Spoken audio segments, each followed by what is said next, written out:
2 of post the disaster of Tuesday. Barack Obama still sounds like a child who has had his favorite toy taken from him by John Boehner and Mitch McConnell. But he's trying to put a brave face on it. It actually sounds like the father of the boy who'd had his toy stolen, and he's trying to explain why it's all going to be okay, even though the truth is the toy is gone forever.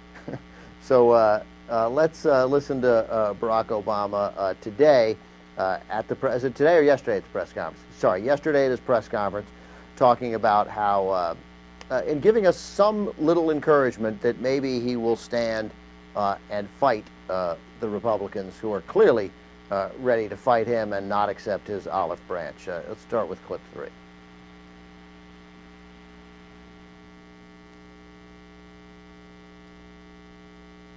I think that people were excited about the campaign was the prospect that we would change how business is done in Washington. And we were in such a hurry to get things done that we didn't change how things got done. And I think that frustrated people. I'm a strong believer that the earmarking process in Congress isn't what the American people really want to see when it comes to making tough decisions about how taxpayer dollars are spent. And I, in the rush to get things done, had to sign a bunch of bills that had earmarks in them, which was contrary to what I had talked about. And I think, folks look at that and they said, gosh, this feels like the same partisan squabbling. This seems like the same ways of doing business as happened before. And so, one of the things that I've got to take responsibility for is not having moved enough on those fronts. I'm going to rescind my thought that actually makes it sound like he might do something. I take it you agree, Jay? Yeah, the reason I got hopeful at the beginning of that clip, and I even tweeted this out yesterday because I love the quote so much, is he said, as we were trying to get things done, we forgot to change how things get done, right? And that's such a great beginning. And then it turns out he meant, no, we had too much partisan squabbling. Yeah. Oh, for the love of Christ. No, but that wasn't you. It was them, and you're setting yourself up for that same failure. God, have you learned nothing?